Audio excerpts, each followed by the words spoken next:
and welcome to the debate. I'm your host Rafae Iqbal, and in today's episode we'll be talking about the budget that was presented in the National Assembly and the follow-up regarding that budget. As we know, the Finance Minister Mohammad Aurangzeb yesterday, he presented the budget in the National Assembly, and of course he talked about different aspects of Pakistan's economy regarding the budget speech. He talked about reforms in the tax sector.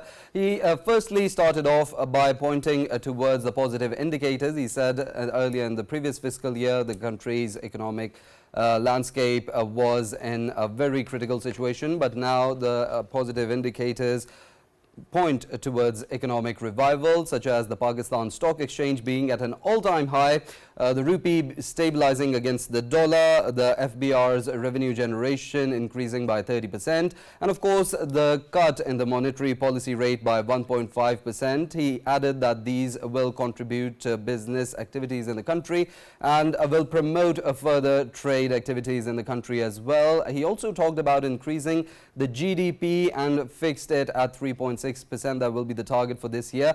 And he also talked about reforms in the tax sector, such as digitizing of the FBR and automation of the FBR, along with other tax reforms to ease the burden on the salaried class while increasing the country's tax net overall. He also talked about reforms in the IT and agriculture sector and how the government aims to support and facilitate the IT and agriculture sector to increase the country's exports. He also talked about supporting and facilitating the startups and small and medium enterprises, so that with these the country's exports can grow, as the target is to increase the country's export and facilitate every sector that can contribute to that.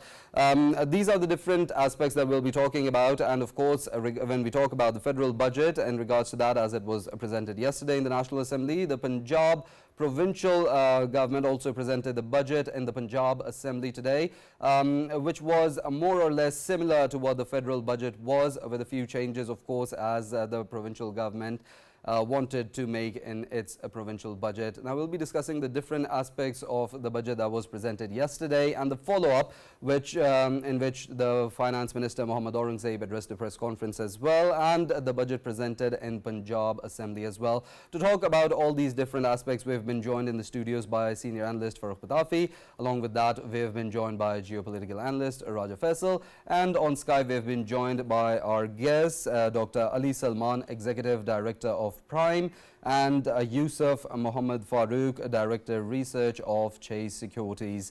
We'll start off our conversation from Dr. Ali Salman and ask him, as the Finance Minister pointed towards how the government aims to increase the tax to GDP ratio. Right, we'll go to Ali Salman, but before that, I'll move towards Farooq Pitafi, or I'll move towards Raja Faisal first and ask him how, as the Finance Minister mentioned that they want to increase the tax to GDP ratio, how could the government implement this, and what the challenges the government could face in trying to implement in increasing the country's tax to GDP ratio?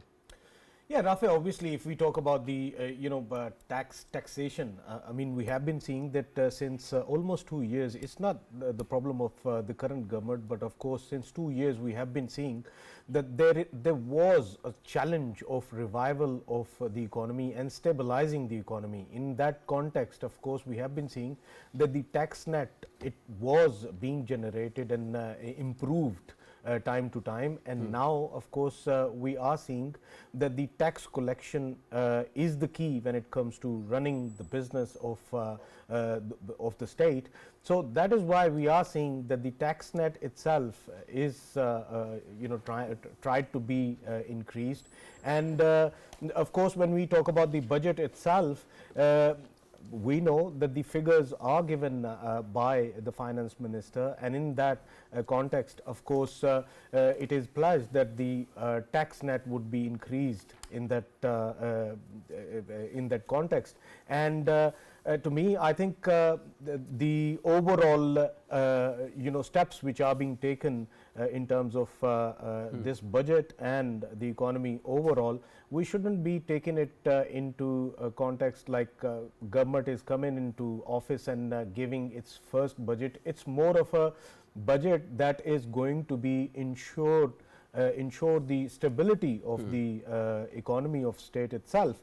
And we know that since 2 years, the turbulence in terms of economy we have been seeing, that has been controlled by the current government to some extent, and the current finance minister is making sure that all of the steps which are being taken, they are balanced steps in terms of course, we are going through the IMF program as well, and at the same time we know that inflation itself, it saw a drop down. We yesterday mentioned it as well, and that was 11.8% drop down of the inflation. And to me, I think stabilizing all of these things, it is key, and of course in coming days we will be seeing that the effects of this budget would be on economy, and that would be a positive effect, because eventually we should always be considering this budget is being a step towards stabilization of economy overall. Right. Farooq, I'd like to ask you one question for my own understanding. When we talk about increasing the tax net, there's the salary class that gets its tax deducted at source when they're getting their incomes. But there's an aspect of non-filers, and when we talk about the salary class, most of them are filers. But when we talk about increasing the tax net overall, how can we encourage the non-filers to become active filers and contribute in paying their taxes? Right. Thank you very much, Rafae. Regarding this broad assumption of yours that all, salaried class people are filers, I think that is not true. You'll have to look it up. The problem is there is a misunderstanding. Your tax is deducted at source, but that doesn't mean that you automatically qualify as a filer. You have to actually go through or jump through many hoops. You have to file your returns to be part of the active directory or tax directory. Having said that, now how to actually improve the tax net or increase it, I think that the government of Pakistan this time, yesterday if you were listening to the speech, the government has actually introduced many incentives for filers. For example, there is nominal fees for property transfer if you are a filer, but if you are non-filer, that amount and withholding taxes are going to be huge. Similarly, non-filers now will not be able to travel abroad if this goes through the parliament and is approved. Then they won't be allowed to travel internationally, with few exceptions. I haven't seen those exceptions, but there must be a few. With that kind of aggressive crackdown on people, there is this hope that eventually people are going to start filing returns. But the biggest problem, I think, is that you'll have to simplify the process. One, if your tax is deducted at source, why is it that that automatically does not go to your, filing of your returns? Right. Secondly, if you are actually going to file that returns, why is it that the whole process is so complicated? For example, if you go to the website and if you try to do it online, it is so bugsy that repeatedly that website keeps you returning to the main page and you can't actually attach files. Right. Similarly, when you talk about the whole process, you have to hire somebody from outside to actually file taxes for you. So that shouldn't be the case. It should be easier. Unfortunately, all this talk about digitalization, automation, this is for the consumption of collection of taxes, not improving your status as the filer of taxes as well. Right, including Dr. Ali Salman in the conversation as well, Executive Director of Prime. I'd like to ask him as well, as after the Finance Minister presented the budget, there was a press briefing by the Chairman of the FBR, Malik Amjad Zubair Tiwana, and others, in which the Minister of State for Finance, Ali Pervez Malik, was also present, and they talked about non-filers, and they said they want to eradicate the concept. How do you comment on that? Thank you so much. I was not able to hear some of the words or the remarks earlier made, but I picked up a few lines. So two observations to begin with. First of all, I would like to say that the point about the filer non-filer, this distinction has been in place now for many years. The idea, the original intent was that okay, by discriminating the tax to be paid by a filer versus non-filer, registered and unregistered, we will be able to bring in more people into the tax net, and so it is very clear that this scheme has failed to increase the tax net on its own. There is a natural tendency of increase in the taxpayers because the population is growing, the number of enterprises and people, number of employment is growing, so that is there.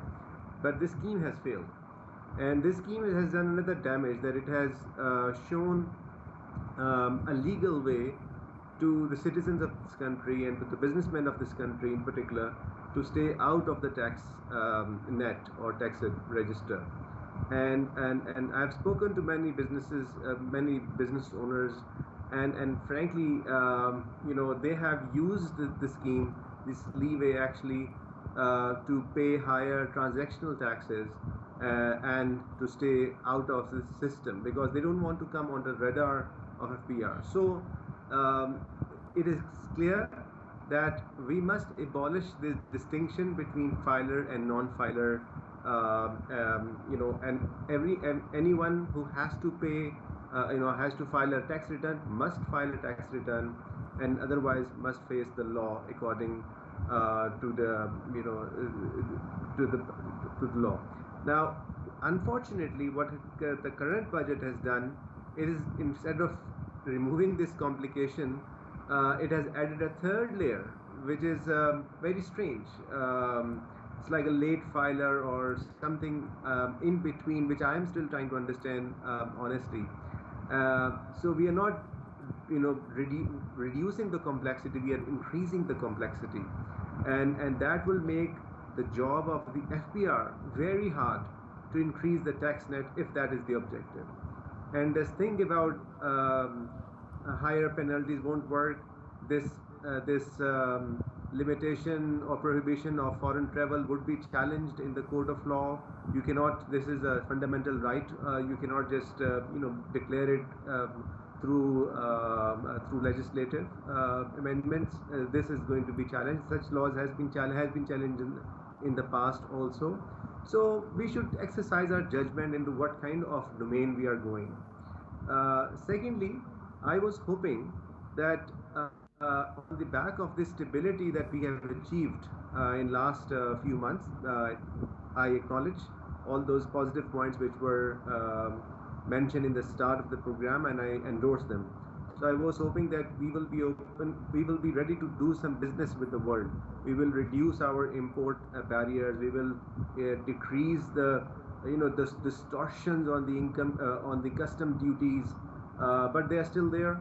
We are still stuck in the past, which is known as import substitution. And thirdly, I was hoping that we will, create some room for the middle class, for the salaried class. Actually, we have increased the burden on them by increasing the the effective tax burden on the middle class in particular. And I would have been happy if, for instance, our PSDP would not have grown that much. You could easily slice down 100 billion rupees from PSDP and make sure that at least the existing tax burden on the salaried class stays the same. It should not have been allowed to increase. And we can look out for other exemptions, GST exemptions, custom duties exemptions to compensate for the loss of revenue. So I am overall tax net, as you said in the beginning, but I also don't see it helpful for business. Right. Dr. Ali, since you were talking about the possibility of this, decision of not letting non-filers travel abroad, it is going to actually be, challenged in court. So you expect that this bid to actually pass through the parliament, because there is, before you go to the court, before that it has to be approved by the parliament as well. So you think that there is going to be enough political consensus that at least in parliament it is going to be adopted? It may be adopted because the government enjoys the majority. They have the numbers, so it may still be adopted and approved as a part of finance bill. But courts are free to exercise their own judgment whether such an amendment or legislation is consistent with the constitutional principles and the protections of freedom which the Constitution provides to all of us.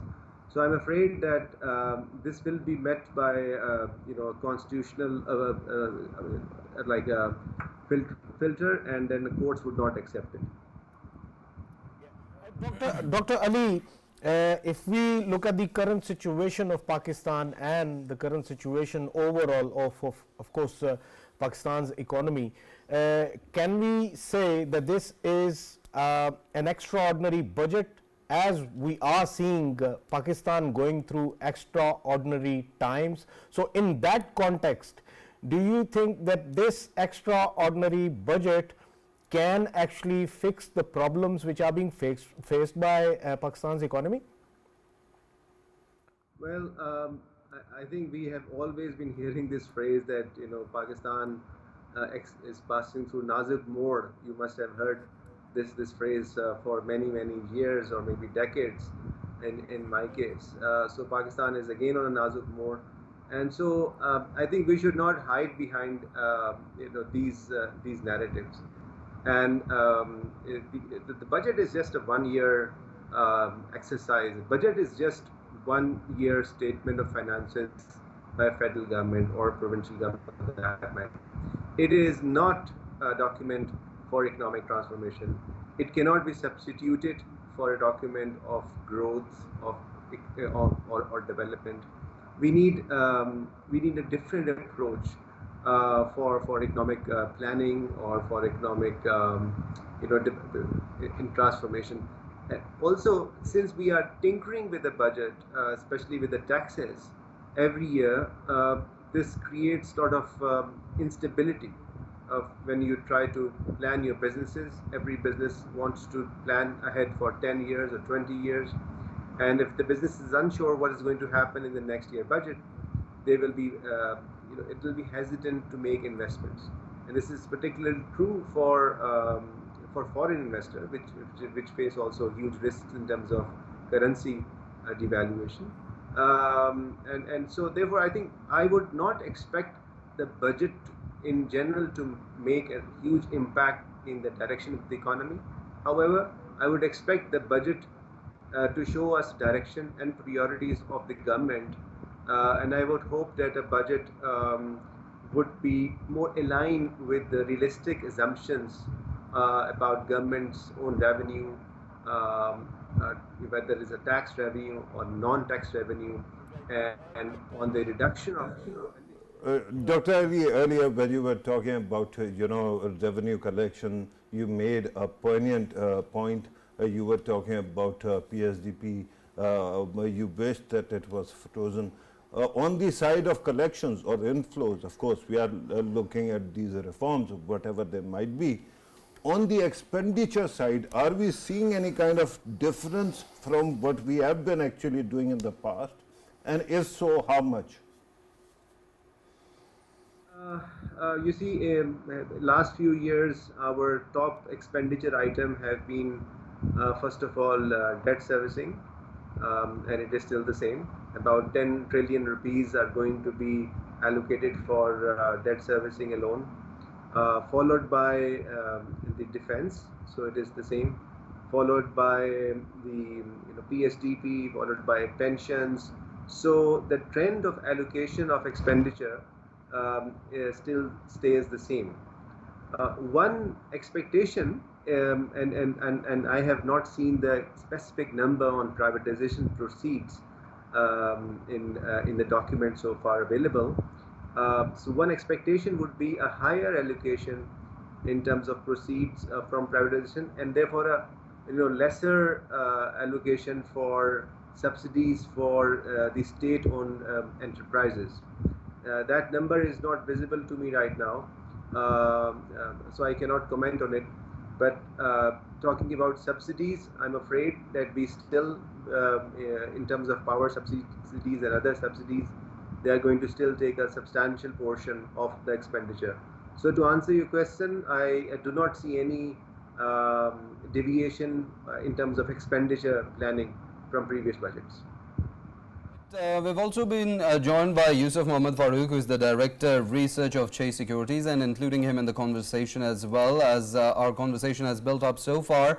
But there's also talk of digitalizing the FBR and automation in the FBR. How do you think these could ensure more revenue generation and also ensure transparency in the tax system?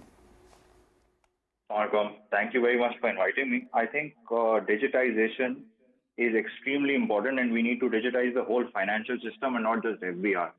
I think a lot of people have been talking about demonetization and how that could help, and Pakistan has to gradually move away from cash transactions and move towards a more digitized economy. I think the main issue that is faced by most companies right now is some kind of harassment from FBR. So I think what the finance ministry is now going to try to do is to gradually remove all kinds of human intervention in the taxation system, which is extremely important. But I think what everyone also needs to understand is that even if you look at, I think a good way to look at how Pakistan's economy is structured is looking at how much electricity everyone consumes. So out of 29 million electricity consumers, you've got 27 million that are that use less than 300 units of electricity. So we have to understand that 93% of the population uses less than 300 units of electricity. And we have to understand that everyone at some point will have to pay taxes. So the whole discussion that only a few people will pay taxes in this country is, I think it's blown out of proportion. And I think everyone will have to ultimately start paying taxes.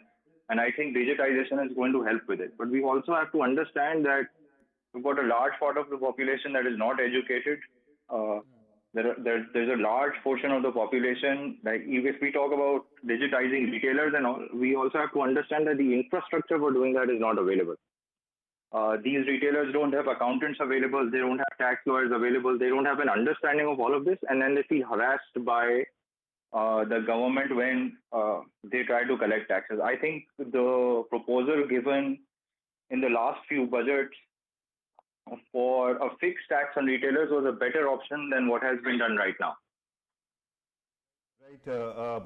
Let me also ask you about the way documentation is done, because that is a very serious point that you made.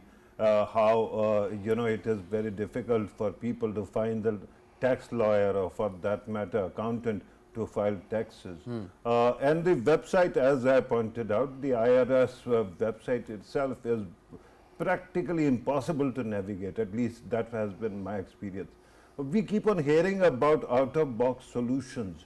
So why not actually, in the age of AI, find a way to actually deploy similar kind of out-of-box solutions, so that people who go to websites or who want to actually file taxes, their job is made easier? I think this significantly simplified the process already. I think what's needed is to digitize the whole economy. And I don't even think we need to do anything out of the box. I think we just need to do what's happened in India. And so like in India, even a rediwala takes payments through cell phones. So why can't the exact same thing happen in Pakistan? I think banks have to get involved, fintech companies have to get involved, and the government really has to put an effort towards digitizing the whole economy. And then gradually everyone's going to come into the tax net. So I think we don't even need an out-of-the-box solution. We just need to look at our neighboring country and what they've done. and we just need to copy what has happened in India over the last 5 to 10 years. Why are we not doing that, Yousuf Saab? Sorry, I couldn't hear you. Why is it that we haven't been able to do the same as you recommended so far? Why is it that we don't even hear the idea of moving in that direction? I think there has to be a willingness to do it. I think there are vested interests and pressure groups that we all know about that don't allow this to happen. We have seen tax measures being changed on a single tweet by a politician in the past. So I think this is stuff that everyone has to consider, and politicians, the judiciary, the establishment, everyone has to sit down and decide that this is something that we have to do. And we don't just have to do this because of the IMF. We have to do this for ourselves. Fiscal deficits and people not paying taxes cause inflation for everyone. They cause inflation for the poor people in Pakistan. They cause large distortions for industrialists and people who are trying to do businesses. So I think we have to do this for ourselves and not just for the IMF program. Right, and that is important. To With your control the tax permission, Rafae, I'll go back to Dr. Ali. Dr. Ali, you were listening to Yousuf Saab's response, and of course, in Pakistan, we keep on talking about the importance of demonetizing. In India, it has been a disaster. They might have actually used Aadhaar card and other documentation means to improve the economy or documentation, but even then, demonetization and many ideas, even their GST, goods and services taxes, they have been actually blowing back. The question right now is, when we talk about improving our economy, why is it that we haven't actually seen patently new ideas being introduced? I know that this argument that we have to do it for ourselves, not for IMF, sounds great. But it is a distinction without a difference. You have to do it, you have to do it, regardless of for whom you are supposed to do it. So is it that our agencies like FBR don't have new ideas, or they simply don't want to go in that direction? Farooq Saab, I think they have too many new ideas. The problem is not having out-of-box solution. The problem is having too many out-of-box solutions. If I could explain that point, you see, all over the world there are some standard rules of documentation, of taxation, of revenue collection, of computerization, and they have been tried and tested and successful, adopted in not just developed countries but also developing countries. One of the key rule is, when you are trying to encourage everyone to become a part of the tax registry, is to start from a very, very low rate of VAT, not just GST but VAT, in which every level of input and output becomes part of the economy. Let's say, I would say, start at 5%. Because the moment you say we are going to stay at 15 or 20, or we actually have increased the rate on branded items from 15% to 18%. So what is the signal we are doing? So it is not just the AI or digitization can't do much here when we are not exploring the fundamentals. So why the cash in the economy is still increasing? The finance minister has rightly mentioned that, because we have this idea, certainly an idea of taxing the transaction on the bank withdrawal. It is not recommended to tax a transaction which is not based on income. You should always tax source of income, not source of transactions. So we are doing this, unfortunately, and we are. The reason is that we do not have a tax policy. We only have tax target. Target is not a policy. When you give the FBR a target, they would do everything to achieve the target. They would increase the taxation on import, which will then increase the cost of exports. They will tinker in some sectors. They will allow maybe exemptions in some sectors. They would, for instance, we saw, one sector, okay, scrap, as steel. We have reduced the GST in that sector. For the same reason, it should be reduced in all the sectors, so that the element of fake and flying invoices, which has been a huge problem for the industry and for the FBR, can be tackled. We are not ready to do it. And I think, frankly, this is more to do with the vested interest within the state rather than those interests outside the state. Because once we made those policy correction, we will see the result. And it's not that I'm talking about here, Indonesia or Malaysia or India. Even in Pakistan case, historically, when we have implemented these reforms, I would particularly mention customs reforms. We have gained customs revenue as a result of, because of broader base. We have reduced smuggling, and we have improved the level of production in the country. So, follow-up question regarding distortions in our tax collection, in our duties as well. Repeatedly, I've asked you, are the SROs, all the information regarding SROs that are there to provide concessions to big businesses, are they documented and are they in public sphere? And you kept on telling me that how your and other NGO think tanks might have actually documented that. But is it not about time that government of Pakistan creates a directory of SROs so that all of those details are in public domain and for open for scrutiny? It's an excellent point, Farooq Sahab, you are making. I will be very happy if such SROs and exemptions are available easily to the public. Government does publish these, or the private publishers which would compile such notifications, SROs. In my office, I have this much thick volume, 2 volumes of custom tariff related SROs. They are not available for general public access on website, so it's not easy to analyze them to one place. Government in its economic survey just issued one day before the budget acknowledged the exemptions. The tax expenditure has reached to about 4 trillion rupees, 3.9 trillion rupees to be exact. So what it is telling us that while there is a talk of reduction of exemptions, we have not done much in terms of bridging that gap. And I think if you make this information more public, we can do more informed debate about it, and perhaps can lead to consensus on why do we need to come up with a clean system instead of these thousands of SROs, thousands of exemptions, thousands of different taxation for different products and sectors. Rafae, with your permission, wanted to go towards Yousuf. Yousuf, question is that, of course, we know that there are lots of shortcomings which are being faced by Pakistan's economy right now.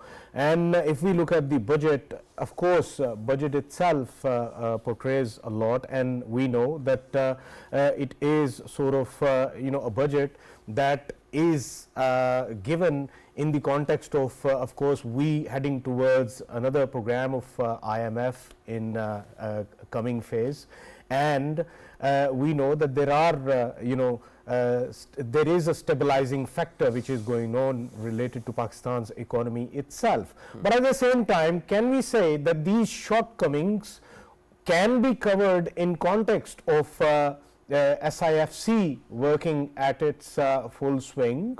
And we know that we've been receiving bumper crops, and we are expecting that in coming sort of times we will be getting more bumper crops, because technology is being introduced in agriculture sector. At the same time, mining sector is improving as well. In this whole context, can we say that these shortcomings would be covered very soon, and it is going to be a balanced budget? Yeah, I think Pakistan's economy is faced two issues. One issue is low growth, and the other issue is that we've had these constant boom and bust cycles. So these boom and bust cycles have actually caused the economy to grow slower. So if and one of the reasons for that is very large swings in inflation rate. So I think like once inflation once inflation stabilizes, which it already has, like last month's number was very encouraging. Uh, Everyone was expecting probably a 1% increase in sales tax in the budget. That has not happened. The PTL increase, the finance minister has already said that is also going to be staggered. So we can see lower inflation in Pakistan over the next 1, 2 to 3 years. The other thing that has happened is that it seems like policy makers are like really scared of inflation at this point. So we're seeing an attempt to reduce fiscal deficit so that more money does not have to be injected in the economy. The other thing that we've seen is that the central banks also being very cautious when it comes to interest rates. So if we see a low inflation period in Pakistan, I think we'll see the economy that the economy starts growing again.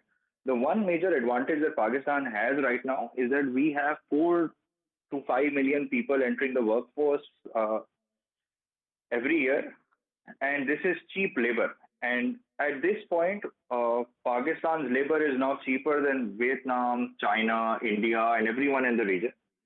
And I think the only option that Pakistan has right now is labor-intensive manufacturing. Or even if the sectors that you're talking about, agriculture and mining, these are also both at this point slightly labor-intensive, which is why Pakistan is able to compete in these sectors. So Right. the other thing that is important is like you mentioned bumper crops, but the one issue that the economy could face next year is that non-payment of the wheat support price has caused and will cause some cash flow issues for farmers over the next year, and we might see slower growth in agriculture, maybe because of that very reason. But overall, I think the economy has already started to pick up, and as rates decline, you will gradually see more industries popping up, and you'll probably see some growth in labor-intensive manufacturing over the next few years. Even if you look at what's happened over the last 4 or 5 years, even though the economy has been very slow, I think you will notice that a few sectors have popped up, which have consumed a lot of labor also, and I think the Engineering Development Board has also played a very great role in doing that. One is cell phone manufacturing. Pakistan manufactured no cell phones. Pakistan has now started manufacturing 25 million cell phones. There were no LED bulbs assembled in Pakistan. Now around 50 to 100 million LED bulbs are assembled in Pakistan. Now gradually parts are getting made. So till 5 years back, nothing was being done. Then assembling started. Now you've got plastic parts being made. Now you've got metal parts being made. The same is happening with cell phones with EDB's policy. Then in the budget, there are a few things that are going to help local industry. One, for example, is the removal of duty exemptions on hybrid cars. So that's going to improve auto sales for local manufacturers. Then some imports for glass products, a duty has been imposed. So some glass manufacturing, that's going to help some glass manufacturing. Then duty on some auto parts has been increased. So that is also going to help with manufacturing. The only thing that concerns me is that the finance minister has constantly said that there will be no holy cows. And this moving of textile manufacturers to normal taxation could really affect what's happening in the textile sector right now. They're already getting more expensive electricity than the region. They are going to face an increase in minimum wage this year, and then they've been moved to normal taxation, and then IT has not been moved to normal taxation. So I think one thing that happened after the IMF program in Sri Lanka was that Sri Lanka imposed a 10% tax on exporters. Pakistan has directly gone to normal taxation. So I think that is something that should be considered. And if everyone has to be treated equally, then we should also consider not a normal tax, but a smaller tax on maybe IT exports and textiles rather than such a large tax on just textiles, because that could encourage because such a large tax is going to encourage textile firms to misdeclare earnings even at some point. Since we're talking about no holy cows, the finance minister has also talked about how the government aims to facilitate the youth and startups and the small and medium enterprises, while at the same time they aim to increase the tax net. How do you think the government can balance between encouraging the startups and also bringing them in line with increasing the country's tax revenue generation? And Yousuf, because you mentioned earlier so many people entering into job market, and then you also mentioned how cheap that labor is. The problem still remains that we are looking at job creation places, but we are not looking at the very poor who might be still unemployed. Pakistan is the 5th largest country, most populous country in the world. Question then is, you brought up India's example. India also has a great program for public employment. It is called Manrega. Do you think that BISP could also be enhanced to create that kind of job opportunities for the unemployed, so that at least they get some jobs per month or per week? See, I am really against the government intervening and providing jobs, because that creates more inefficiency. I think But job creation is an important thing. People can't be allowed to go poor or unemployed. yes, but the government has to actually increase demand for labor, and that has to happen through the private sector. The government cannot go out and hand jobs. Pakistan is a poor country, and Pakistan's books cannot afford that the government starts providing these jobs. So you haven't seen the Manrega format. I will request you another time when you come to this program, I will request you to just look at what is possible, because Manrega allows people to work in the private sector, but it is government mandated or government ensured creation of job. I think one thing that the government can do is that Pakistan has got a very low female labor participation rate. That's something that has significantly changed in China over the last 20 years and significantly changed in Bangladesh over the last 20, 30 years, which is one of the reasons why Bangladesh's garment exports have increased by this much. And definitely I'll read up on that program. I haven't seen it yet. The other thing that you asked was balancing between tax collection and promoting SMEs. I think if SMEs make money, they should pay taxes. So I think if SMEs get promoted and the government actually ends up supporting SMEs, over the last few years, there have been some very interesting central bank programs. There's been this Kamyab Jawan program. There has been this SAF program that gives loans of up to 10 million at interest rates of around 9%. So the central bank has done some good stuff. I think the important thing is stability and not having very large boom bust cycles and not having very large inflation cycles, which is going to help small and medium enterprises. The other thing that the government needs to do is figure out how banks can start lending to SMEs, which is of course not possible right now with interest rates so high. But once rates normalize, I think the government has to figure out how lending can get done to small and medium enterprises, because most small and medium enterprises don't have collateral to post with banks. So the government has to figure out a way to resolve that issue, so that people with new ideas, people who want to start small companies, can get access to financing. Access to financing is a very big problem in Pakistan, which is also why small companies don't grow. One issue is taxation and legal issues. The other issue is not having financing. Then if you look at how small and medium enterprises operate in Pakistan, every small manufacturing unit at least has to set up something for power. So a lot of resources and a lot of management goes into setting up your own power plant, generator, solar power. So I think power issues need to get resolved. So every small medium enterprise in Pakistan is also a power plant. Then every small and medium enterprise in Pakistan is also a security company. So all industries in Karachi have to hire their own guards, they have to manage their own security, which is something that you don't have to do in most modern economies now. It's the state that takes care of this stuff. So then there are multiple departments that SMEs have to deal with in every province. So all of these also need to be brought under one roof. So if somebody wants to start a company, they need to be able to have a one-window solution to complete all formality. From labor registrations to taxation, there needs to be one place that a company can go to and resolve all issues. So these are some things that the government needs to do to promote SMEs so that companies can spend their resources on actually getting work done and not resolving problems that they should not be solving. Right.